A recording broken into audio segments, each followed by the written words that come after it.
One of the most powerful of the activated classroom teaching pedagogies is the pedagogy of correction, and one of the funnest ways of implementing it is using Kahoot.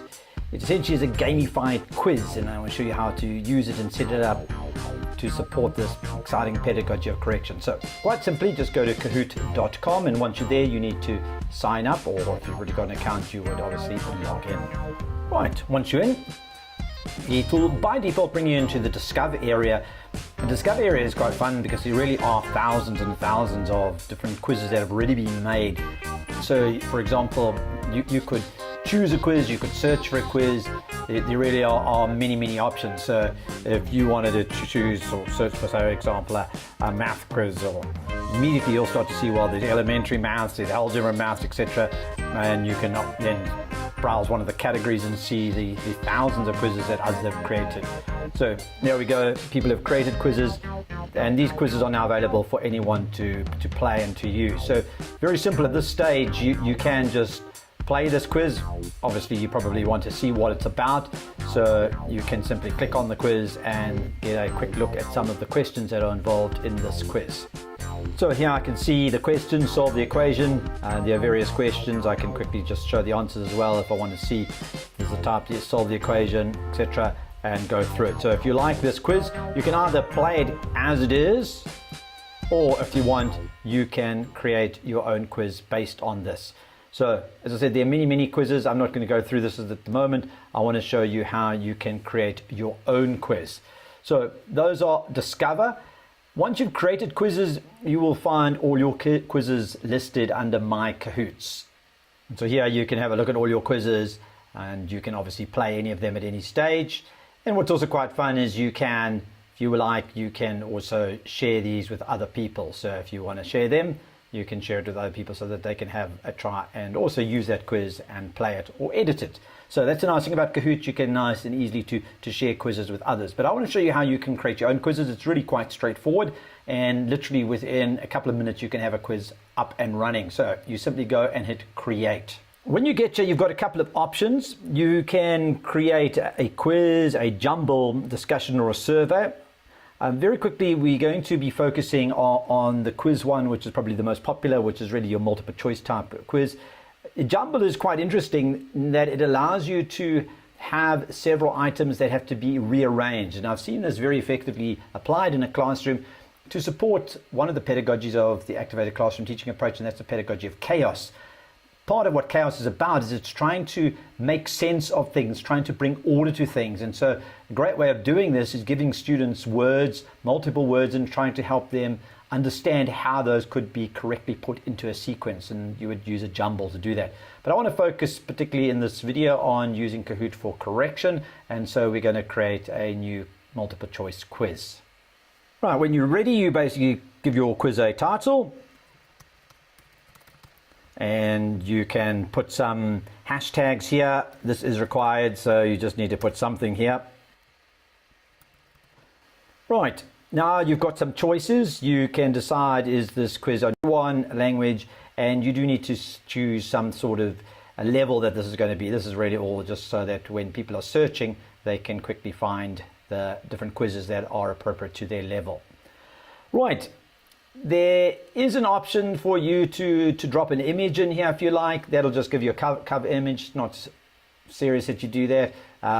Sometimes if you're on a slightly slower connection, it can also slow things down a little bit. You can even have an intro video that plays while everyone's getting ready. But you don't need to do any of that. It's really as quick as just saying, okay, go, and let's get going with creating our quiz. Simple as that. Right, you are now ready to add your questions. You can import from a spreadsheet, but it's quite simple just to add questions here.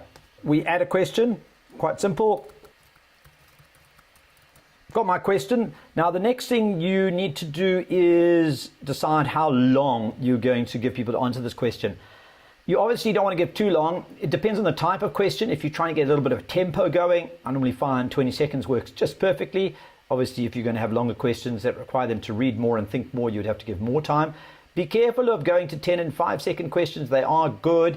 Except if the internet connection is a little bit slow, what tends to happen is people don't get enough time to actually see the question and answer it, and then they get upset, which is also part of the fun. But I find 20 or maybe 10 seconds is the way to go.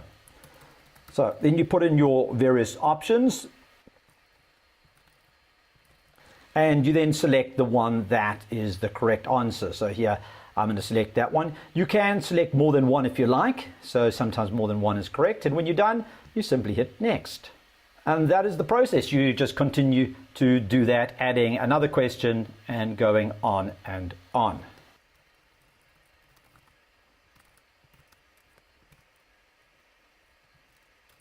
And in this one, I want there to be more than one answer that is correct, and you can do it like that. Why is that? Why do you think those are all correct? Because it's about learning from mistakes, and the first answer is not a mistake. So hopefully people have figured that out. So I can have 3 answers as correct, and again, you simply hit next. And you can continue doing that to add as many questions as you like. When you're finished, you simply hit save.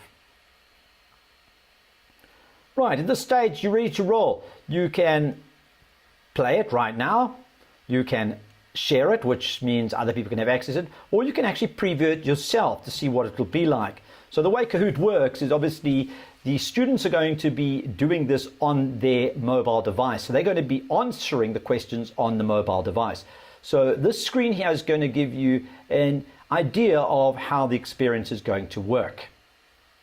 Right, what will happen is once you launch your Kahoot, on your screen you will see this side where the quiz is loaded. You have an opportunity to allow the students to play just as individuals, or you can even play in a team mode where more than one of them can be answering. There is a couple of options such as streaks. A name generator is quite good if you don't want students to mess around with silly names. This will just automatically generate a name for them. Podium just shows who's won, etc. And there's a few others that you can have a look at. But it's simple as that. Once you are ready and you're happy with that, you just simply hit classic, and the students are now going to be given instructions on how to join.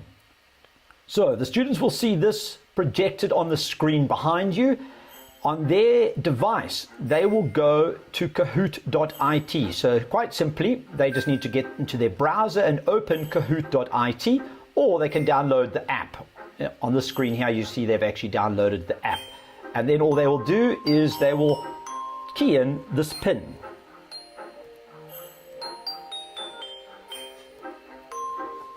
Now, each time the pin is going to be different. Now, because I didn't let them choose a name, in this one they're going to have to spin for a name. So it's going to auto-generate a name, it's going to spin for them. Witty Rabbit, if he's happy with it or not happy with it, whatever, they just click OK. Yep, I'm happy. Soon as the students have connected, their names will appear on the screen, on your screen, and they'll appear on the screen behind you.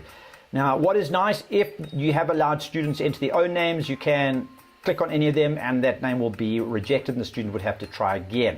So essentially what will happen is more and more student names will appear here. You need to wait for all of your students to be connected.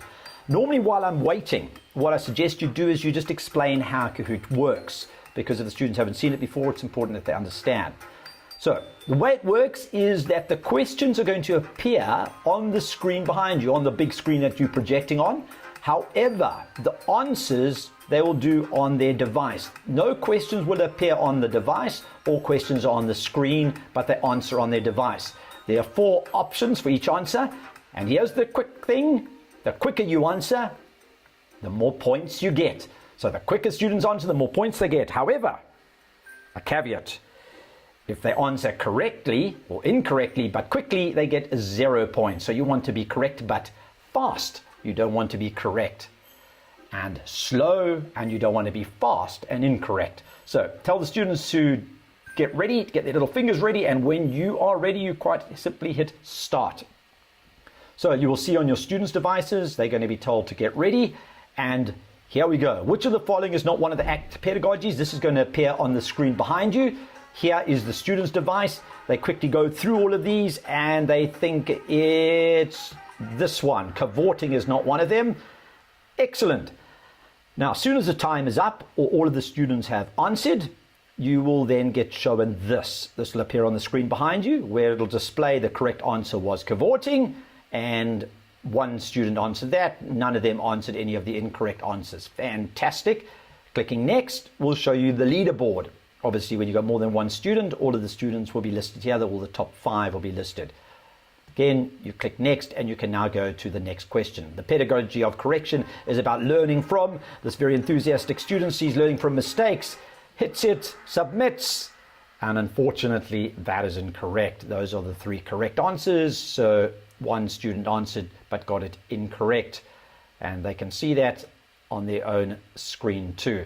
And so here we have the podium. Now, obviously, there's not many people to put on the podium. There's only one. So Witty Rabbit has the top spot. And obviously, what you can do is click here, and it'll show you more people who have got their marks and who are on the podium. And what you can also even do is save the results. So that is how it looks, and that is how you play and use Kahoot.